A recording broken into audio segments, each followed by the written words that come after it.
নামাজে দোয়া সূরা না পড়লে নামাজ হবে কিনা? অনেকে আছে, অনেক মুসল্লিরা বলে, হুজুর আমি তো দোয়া সূরা পারি না, এখন আমার কি করা প্রয়োজন? আমি তো দোয়া সূরা পারি না, এই জন্য নামাজও পড়ি না। অনেক মুসল্লি আছে নামাজে যেগুলা প্রয়োজন, যেমন তাশাহুদ, অনেকে আছে পারে না, নামাজও পড়ে না। না, এই ভুলটা কখনো করবেন না। আপনি পারেন না, ইনশাল্লাহ শিখে ফেলবেন। 1 সপ্তাহ 2 সপ্তাহ প্রয়োজন আপনি 1 মাস সময় নেবেন, তারপরে শিখবেন, নামাজ আপনি পড়বেন। কিন্তু নামাজে অনেকে দোয়া সূরা পারে না, এই জন্য পড়েন না। মনে রাখতে হবে, যদি আপনি দোয়া সূরা না পারেন, হাদিসের ভিতরে আরেকটা দোয়া আছে, সেই দোয়াটা পড়বেন। আল্লাহুম্মা ইন্নী আউযু বিকা মিন আযাবিল কবর ওয়া আউযু বিকা মিন ফিতনাতিল মাসিহিদ দাজ্জাল। বা একটা দোয়া আছে না এমন, আল্লাহ আমি কবর আযাব থেকে পানা চাই, আল্লাহ আমি ফিতনা থেকে পানা চাই, দাজ্জালের ফিতনা থেকে পানা চাই, জাহান্নাম থেকে আমি পানা চাই। একটা দোয়া আছে না, সেই দোয়াটা আপনি পড়ে ফেলবেন।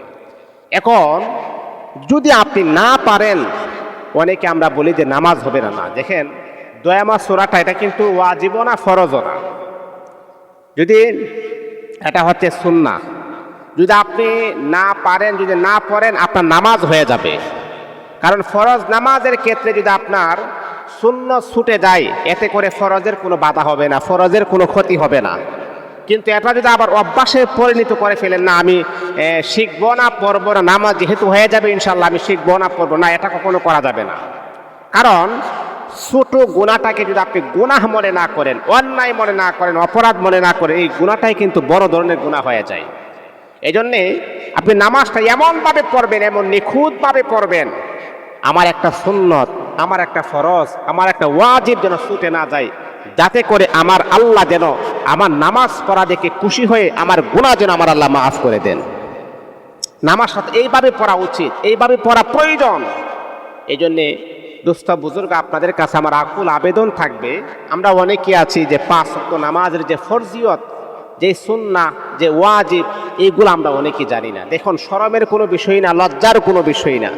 আমরা মুসলমান হিসাবে আমাদের ইমানি দায়িত্ব, প্রত্যেক মসজিদের ইমাম সাহেব, যদি আপনি না পারেন, একান্তভাবে ইমাম সাহেবের সাথে আপনি যোগাযোগ করবেন, হুজুর আমি তো নামাজের এইগুলা পারতেছি না, আপনি যদি আমাকে একটু শিখিয়ে দিতেন, দেখবেন ইমাম সাহেব রাজি হবে, আপনাকে শিখাবে। এই জন্যে এটা নিয়ে কখনো শরম লজ্জা পাওয়ার কোনো বিষয় না। আপনি নামাজের হুকুম আহকাম সুন্দরভাবে জানার চেষ্টা করবেন, নামাজ পড়বেন। আল্লাহ পাক হাসরের মাঠে সর্বপ্রথম তিনি তার বান্দার কাছ থেকে যে হিসাবটা নেবেন, সেটা হচ্ছে নামাজ।